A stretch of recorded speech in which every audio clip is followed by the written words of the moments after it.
Vengo a presentar de una manera didáctica y amena el derecho del trabajo y sus fuentes normativas. Empezamos para explicar que el derecho del trabajo se rige por una norma fundamental que es una ley, el Estatuto de los Trabajadores, que entró en vigor en el año 1980, una de las primeras leyes que entró en funcionamiento tras la promulgación de la Constitución, que como bien sabéis es del año 1978.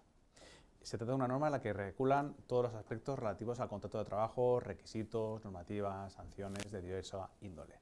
Existen otras normativas laborales, pero esta es la más extensa y la más prolija. Expliquemos algo muy importante. ¿En qué consiste el derecho laboral? ¿Cuáles son los elementos configuradores que determinan qué es una relación laboral? En primer lugar, la relación tiene que ser personal, de carácter voluntario, por cuenta ajena, retribuida y con dependencia. ¿Eso qué quiere decir? Personal hace referencia a que solo lo puede prestar el trabajador o trabajadora, no se puede delegar a ninguna otra persona. De carácter voluntario tiene que ver con la voluntariedad de inicio de la relación laboral, que se trata de una relación de derecho privado y por tanto no puede existir la obligación de trabajar y por tanto hace referencia no solamente al aspecto relativo al inicio de la relación, sino también al fin de la propia relación.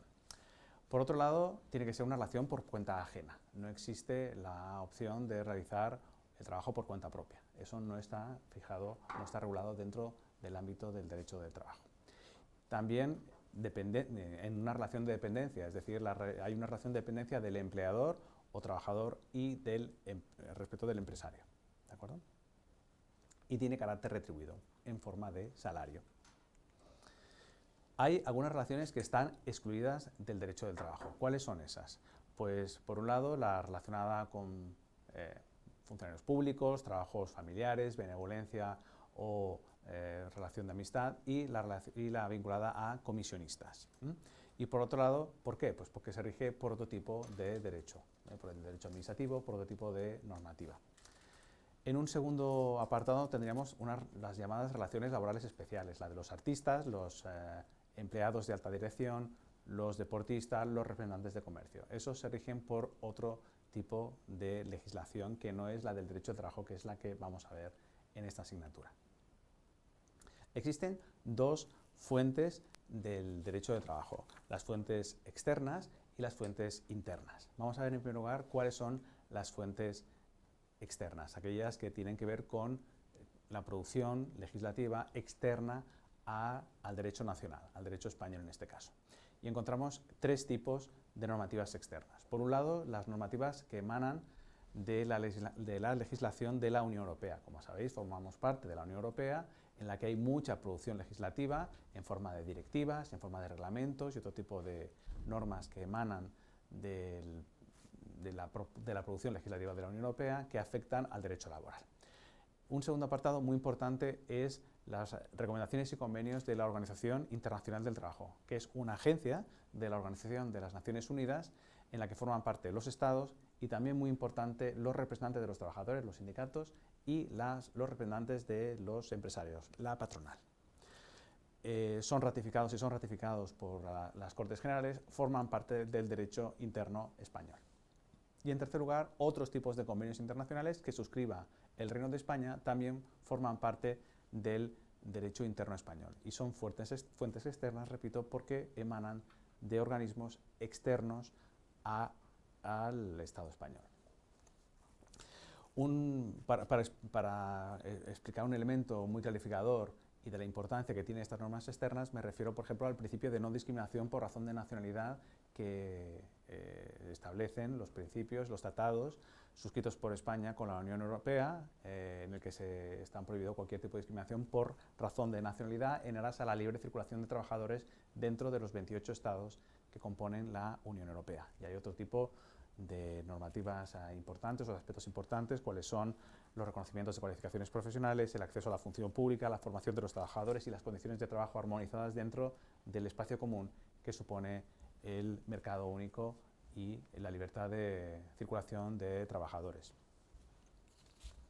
En cuanto a las funciones internas del derecho laboral, aquí tenéis otra pirámide en la que vemos, en la cúspide está la Constitución española, en la que se recogen los derechos muchos derechos del ámbito laboral, tanto derechos fundamentales, el derecho de reunión, el derecho de la libertad sindical, derechos que afectan muy directamente al derecho laboral, y en un segundo apartado de cosas los principios rectores de la política social y económica, ¿no? El derecho al pleno empleo, el derecho a tener unas pensiones y unas prestaciones de la seguridad social dignas. Por lo tanto, hay muchos aspectos relacionados en la Constitución española, que es la norma suprema de nuestro ordenamiento jurídico, y sin perder de vista también aquello que nos afecta del derecho externo, que también estaría en esa cúspide normativa, ¿de acuerdo? En el segundo escalafón tenemos las leyes y reglamentos del Estado. Las leyes estarían arriba y los reglamentos estarían debajo. Leyes con distinto tipo de rango normativo. Por ejemplo, leyes orgánicas, que son las que requieren una mayoría más cualificada, o leyes ordinarias, como es el caso, por ejemplo, de los estatutos, como el Estatuto de los Trabajadores, u otras normativas que tienen forma de ley. Pueden ser decretos leyes, pueden ser decretos legislativos, leyes ordinarias, todo eso forman parte del bloque de la legalidad.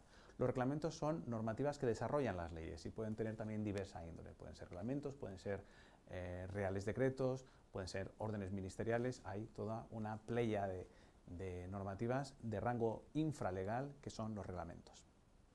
Por otro lado, tenemos los convenios colectivos, y esto es algo muy peculiar del derecho del trabajo. No existe en ningún otro ámbito del derecho. El derecho colectivo es fruto de la negociación colectiva y de la posibilidad de pacto surgido entre los representantes de los trabajadores y los representantes de los empresarios, las patronales, y que son capaces de producir normas. Eso no existe en otra fuente del derecho, es una fuente del derecho especial, en tanto en cuanto los trabajadores y los empresarios conjuntamente son capaces de elaborar normas que obligan a ambas partes y afectan a todos los trabajadores y a todos los empresarios del ámbito en el que se ha firmado dicho convenio colectivo. En el escalafón, ya en el penúltimo escalafón, tenemos el contrato de trabajo, que es un contrato de trabajo, contrato laboral, firmado por el empresario, firmado por el trabajador, y en el que se recogen las condiciones retributivas, de horario, de vacaciones del contrato de trabajo. Es un contrato privado y no puede contravenir lo que se establece en las normas y en el principio de jerarquía normativa, las normas que están emanadas en el convenio colectivo, en reglamentos, en leyes o en la propia Constitución española. Y para finalizar, en un ámbito mucho más residual, los usos y costumbres. El llamado derecho consuetudinario, es decir, los usos repetidos en el tiempo, pueden dar lugar también a normas jurídicas, a pesar de no ser normas escritas, porque el derecho de la costumbre y del uso, el derecho consuetudinario, no son normas escritas y, sin embargo, sí que es una fuente del derecho, si bien en el derecho del trabajo ya es muy marginal, porque muchos de esos usos y costumbres están recogidos ya en los convenios colectivos. Y como veis, la forma de pirámide no es casual, y esto se conoce como jerarquía normativa, y por tanto en la cúspide estarían la Constitución y todo el derecho externo que hemos visto antes, leyes, reglamentos, convenios colectivos, contrato de trabajo y usos y costumbres. Bien, la jerarquía normativa a la que me refería, y este es el diseño final que veis en esa forma de columna, las normas de la Unión Europea y la Constitución española están en esa parte superior, junto con las normas emanadas de la Organización Internacional del Trabajo, como he dicho, la Agencia de Naciones Unidas que vela por las condiciones de trabajo y el derecho del trabajo. Las leyes y otras disposiciones legales que mencionaba antes, leyes, decretos legislativos, decretos ley, leyes orgánicas, leyes ordinarias, los reglamentos, los convenios colectivos, los contratos de trabajo y los usos y costumbres. Además de esas leyes, de esas conjunto leyes en sentido amplio, normas jurídicas, y por tanto normas de obligado cumplimiento, cuyo incumplimiento conlleva la posibilidad de una sanción, por supuesto. Tenemos los principios, que es en el cuadro verde de la derecha, que son principios que los jueces, la jurisdicción, van a aplicar en determinados casos. Por ejemplo, el principio de norma mínima, de manera que la jerarquía normativa implica a que no se pueden contravenir, una norma inferior no puede contravenir una norma superior. El principio de norma más favorable, es decir, en el caso de que haya colisión de dos normas del mismo rango, va a beneficiar al trabajador aquella que le den condiciones más favorables para sus condiciones laborales. la irrenunciabilidad de derechos, es decir, el trabajador no puede, bajo ningún concepto, renunciar a derechos que le son otorgados. Esto se hace para evitar la presión, posiblemente, o las posibles tentaciones que puedan tener pues, algún empleador en mermar las condiciones laborales de los trabajadores. La condición más beneficiosa, es decir, aplicar aquella condición que más beneficie al trabajador, en el caso también de colisión interpretativa de normas. Y un principio final, residual, de cajón desastre, que es el principio in dubio pro operario, es decir, ante la duda, el juez se va a inclinar para favorecer al trabajador. El operario es el trabajador en latín, in dubio pro operario. Sabéis que a los juristas les gusta o nos gustan mucho los latinajos. Bien, dos aspectos, dos últimas diapositivas. Una que tiene que ver con quién en el ámbito nacional tiene la competencia para legislar en materia laboral. Bueno, pues la mayoría de las competencias y las normas generales, las normas marco, las tiene que determinar el Estado, la Administración General del Estado. Sabéis que ahí tenemos un Estado descentralizado, un Estado en el que existen comunidades autónomas que tienen la capacidad de legislar. Bueno, pues el Estado es quien va a determinar los criterios y principios básicos en materia laboral y en materia también importante de la seguridad social, que como sabéis en España hay una caja única. ¿Las comunidades autónomas pueden legislar en materia laboral? Sí, pero no siguiendo y no saliéndose del marco establecido en el ámbito de la Administración General del Estado. Podrán establecer y podrán crear normas y reglamentos que desarrollen la normativa estatal. Y no quiero obviar un aspecto muy importante en el ámbito de la administración laboral, que es la inspección de trabajo, que garantiza el cumplimiento de la legislación laboral y puede actuar incluso motu proprio y puede actuar de oficio para, son la autoridad laboral y para pues, denunciar pues, posibles irregularidades que se pueden dar en el ámbito del trabajo.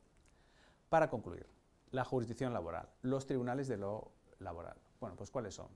Pues existe también una jerarquía normativa, o una jerarquía en este caso jurisdiccional, respecto a quién aplica las normas. Antes hemos hablado de las fuentes, es quién crea las normas, ya crean pues quien tiene el poder legislativo, ahora quién lo aplica, el poder judicial, por tanto el poder jurisdiccional, los jueces y magistrados. También existe una jerarquía. Abajo tenemos los juzgados de lo social. Habréis oído en el pasado hablar de la magistratura de trabajo, que ya no existe desde la entrada de la Constitución. En la actualidad se llaman los juzgados de lo social, que están en cada capital de provincia. Puede haber más de uno, depende de las provincias, son más numerosas. Evidentemente, en Madrid, en Barcelona, hay más de un juzgado de lo social.